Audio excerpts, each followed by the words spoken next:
Hello, I'm Ross Twiddell from Cultaholic. You are a sexual wank pheasant, and welcome to all of these WTF moments from Friday Night SmackDown, an episode of Friday Night SmackDown that I thought was largely meh, apart from four big things. We had an excellent fatal four-way tag team match. We had Bray Wyatt showing he is excellent on the Photoshop. We had Mandy showing she is excellent at doing horrible things. And then we had big baldy bastard Baron Corbin doing some excellent healing. Not H-E-A-L-I-N-G,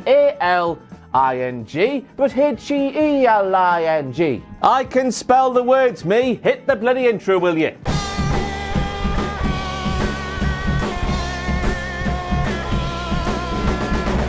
WTF! WTF!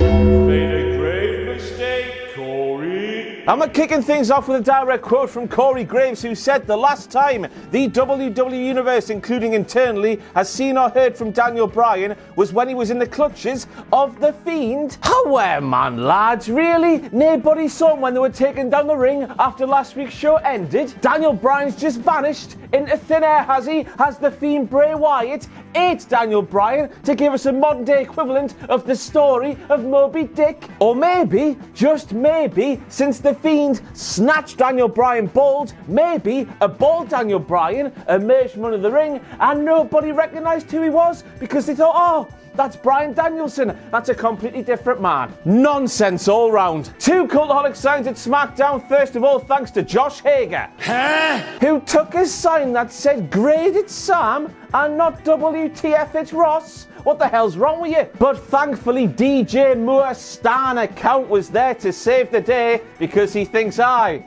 a good guy.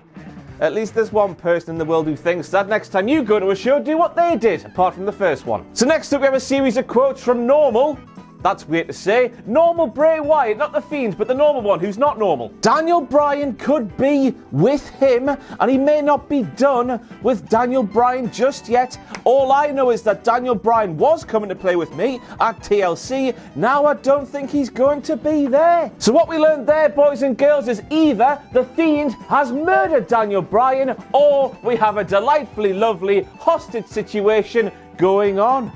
It is Moby Dick. And then we have the normal, not normal, very not normal Bray Wyatt saying he used to have a family, with that picture there appearing on the screen when he did so. And I know they've been doing this more and more and more over recent times, but WWE using nuanced, long-term storytelling, referencing things that happened bare time ago and not banking on us fans forgetting things we have just seen 5 seconds ago. That has still got to be a WTF moment because WWE doing that is just weird. And then we've got to make it a WTF moment as well because Michael Cole let us know that Alexa Bliss returned from a shoulder injury. Yeah. And I am making this a WTF moment because when it comes to news reports about Alexa Bliss's health, we have seen over the past few months it's been like a pissing game of head, shoulders, knees and toes. Depending on who you're reading online, every single part of Alexa Bliss's body has been injured over the last little while. So Michael Cole seemingly clearing it up, although can we trust that man after the horrible lie he told about Mauro Ranallo at Survivor Series?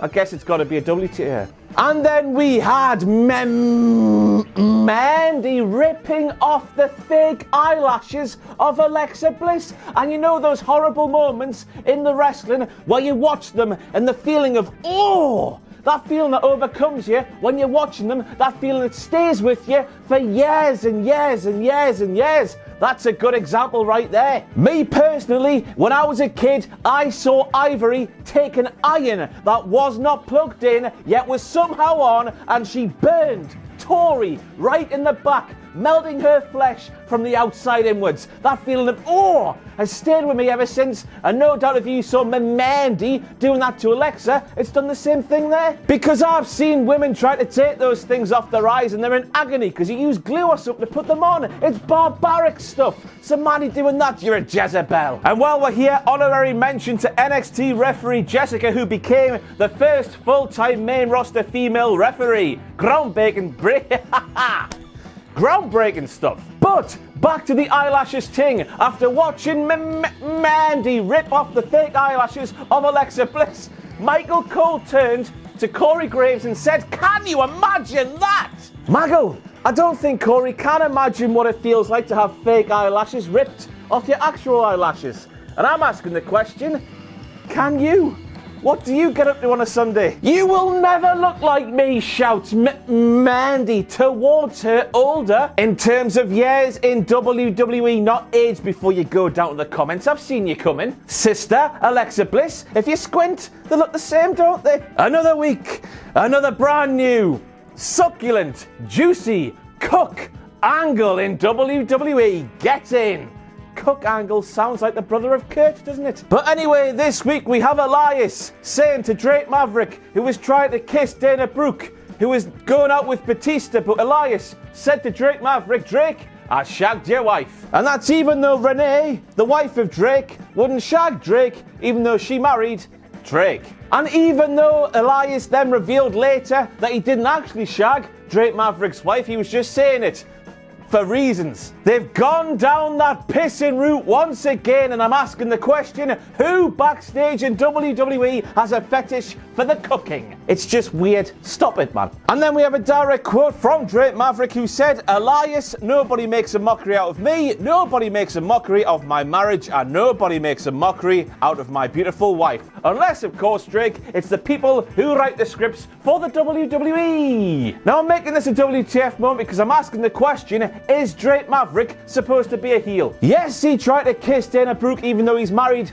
to another woman, but you look at his wife, his actual wife, Renee, not consummating the marriage. You look at Drake, pissing his pants. You look at this bollock with Dana and Elias and everything else that's happened, and you just feel sorry for the guy, don't you? So him saying the things he said right there didn't register with me, with the irony that they would do if Drake was an actual heel. He's just a poor bastard, and I just feel sorry for him. And then we had Dana Brooke winning a thing on a main roster show, and that's it for all the WTF moments ever, because that is the biggest WTF moment we'll ever see. It's been a pleasure serving you for the past 3.5 years. All the best with your future endeavours. The end is nigh, the end is nigh, time to run away, the end is nigh, nigh. Ha ha! I was only kidding. But this is a WTF moment that I did not expect to see. We have the normal but not normal Bray Wyatt wrestling other wrestlers. And I was left asking one question. What does this mean? Bray Wyatt said earlier in the night, of course, that The Fiend is still busy with Daniel Bryan in either a murder or a hostage situation.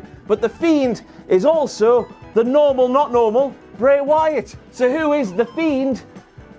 What? Me point is, if Bryan is a hostage right now, The Fiend's there, but who is The Fiend? Because normal, not normal Bray Wyatt is there. But also, is The Miz not worth The Fiend's time? So The Fiend's like, normal, not normal Bray Wyatt, you go and fight The Fiend, it'll be easy. And then we fast forward a bit through the night to when the match for TLC was made official, and you'll see there that normal, not normal Bray Wyatt is the one who's listed there and not The Fiend. And I was left asking, if you've had so much success as The Fiend, why would you then put your hopes on normal, not normal Bray Wyatt? It's the Demon Balor thing coming up once again. And next up we have Roman Reigns talking about big baldy bastard Baron Corbin when he said he's a man who is 6'6", almost 6'8".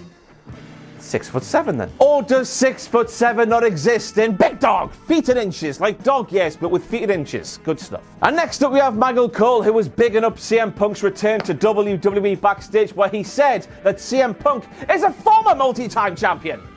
Former? Simple one here. How can you be a former multi-time champion? You've won the championships, they're yours all the time. You can't be former, can you? Unless they wipe it from the slate like your Benoit's and whatnot, but Punk's not as bad as Benoit. And I'm sure Michael said this about Alexa Bliss earlier in the night. So Michael, what? So on one hand, in the red light and stakes, we have The Fiend, and on the other hand, according to that red light in there, feckin' hell, it's the bleeding fella.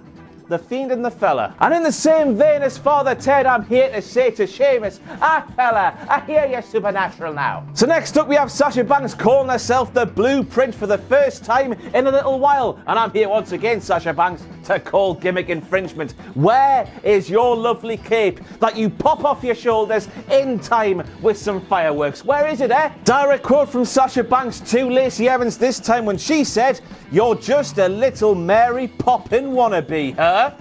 Mary Poppins? Is Sasha Banks inadvertently putting a modern day spin on an absolute classic there? Imagine a film starring all of the people with the swag. One of them says, wow, look at that umbrella, fam. The other guy in the scene says, yeah, fam, Mary Poppins. And by the way, Sasha Banks, while we're here, if Lacey Evans wants to be Mary Poppins, that's nout to be taking the piss out of. Mary Poppins is amazing, man. She can dictate the wind. She can warp minds with mind power and all that stuff. She can make up actual words and she can fly with a magical umbrella. And you can't do any of those things, Sasha, so there. And finally, the biggest question in the wrestling world here in December of 2019 has been answered. Finally, I cannot believe it. Me mind's at rest. Now you remember Shane McMahon, don't you? He's the best professional wrestler in the world. He was fired from WWE a couple of months ago, yet as we're stood here a couple of months later, after that firing, neither of the big wrestling powers in the world today have signed him up.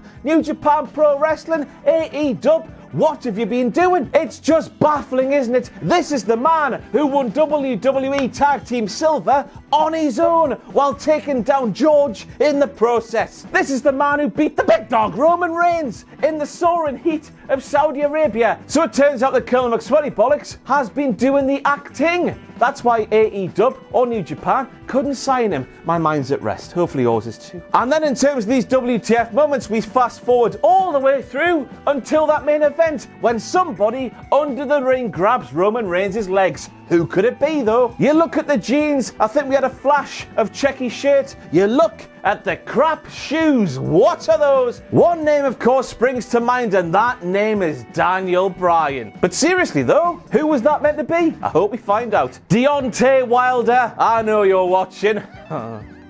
But Deontay Wilder, you need to go home right now because your mantle as the man with the hardest hands in the world has been taken by none other than big baldy bastard Baron Corbin. Big baldy bastard Baron Corbin is bare knuckle punching just like this. I've got the technique nailed down. Roman Reigns right into Roman Reigns' body armor and Roman Reigns is feeling it. Big baldy bastard Baron Corbin has hands like guns. And then we end with a moment that I never thought we'd ever see again after the past few weeks, and that was big baldy bastard Baron Corbin doing something in a heelish manner that wasn't naff. We saw big baldy bastard Baron Corbin and Dolph Ziggler empty cans of dog food all over Roman Reigns, and it was horrible, but in the best possible way, in my opinion. Now, I know a lot of you at home hated this. I saw Twitter, I saw a lot of people going, oh, what they're doing, who booked this crap and whatever. But if you're watching Roman Reigns getting covered in dog food in his lovely conditioned hair, imagine how long that would have taken to wash out. If you were watching that and weren't going like, oh no, what are they doing that for? You're not human, are you? No person should ever have to go through that, let alone Roman Reigns. So I'm sat there thinking, I hope Roman gets his revenge on that bald prick at TLC next weekend. It was good, I thought it was good. And so that's it for your WTF moments from Friday Night SmackDown. I've been Ross, you've been a sexual wank fezon. Thank you, bye-bye. Thanks for watching, let us know what you think in the comments below. You can follow us on Twitter at Cultaholic. You can find us on Facebook at facebook.com/Cultaholic. And if you enjoy what we do here at Cultaholic, you can play us to our Patreon page, patreon.com/Cultaholic. Hit subscribe and join us.